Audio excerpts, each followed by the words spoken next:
നമസ്കാരം. Raf talk ഫുട്ബോളിലേക്ക് അവർക്കും സ്വാഗതം. ഫിഫ വേൾഡ് കപ്പിൻ്റെ ആദ്യ സെമി ഫൈനൽ മത്സരം തീരുമാനമായി.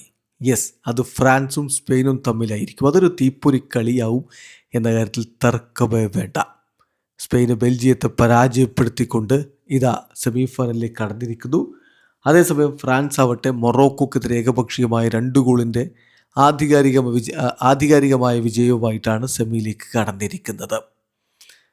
ഫ്രാൻസിൻ്റെ മിസൈൽ ആക്രമണ നിരയെ എങ്ങനെ സ്പെയിൻ തടയും, സ്പെയിനിൻ്റെ യുവനിരയെ എങ്ങനെ ഫ്രാൻസ് തളക്കും, അങ്ങനെയുള്ള വലിയ ചോദ്യങ്ങൾ ഉയരുന്നൊരു മത്സരമാണിത്.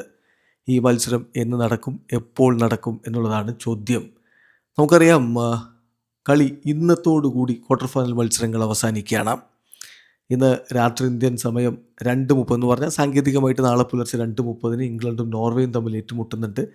അത് കഴിഞ്ഞ് നമുക്ക് നാളെ രാവിലെ 6:30 കളി ഇന്ന് US ഇന്ന് രാത്രി തന്നെയാണ്. പക്ഷെ നമുക്ക് നാളെ രാവിലെ 6:30 അർജൻറ്റീനയും സ്വിറ്റ്സർലൻഡും തമ്മിൽ ഏറ്റുമുട്ടുന്നത്. അത് കഴിഞ്ഞാൽ പിന്നെ US ഞായറാഴ്ച കളിയില്ല, തിങ്കളാഴ്ചയും കളിയില്ല, ചൊവ്വാഴ്ചയാണ് അവിടെ കളി. അത് ചൊവ്വാഴ്ച രാത്രിയാണ് കളി എന്ന് പറയുമ്പോൾ ഇന്ത്യൻ സമയം ബുധനാഴ്ച പുലർച്ചെ 12:30 ഫ്രാൻസും സ്പെയിനും തമ്മിൽ ഏറ്റുമുട്ടുന്നത്. ഡല്ലസിലാണ് ആ ഒരു കളി നടക്കുന്നത്.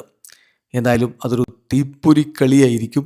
ഇപ്പോൾ സ്പെയിനിൻ്റെ പൊട്ടാത്ത പ്രതിരോധം പൊട്ടിച്ചിട്ടുണ്ടായിരുന്നു ഡിക്ലെയർ. കഴിഞ്ഞ കളികളിലൊക്കെ അവർ ക്ലീൻ ഷീറ്റുമായിട്ട് വന്നതാണ്. എന്നാൽ ക്വാർട്ടർ ഫൈനലിൽ ആ ക്ലീൻ ഷീറ്റ് അങ്ങ് പൊട്ടിച്ചു കൊടുത്തിട്ടുണ്ട്.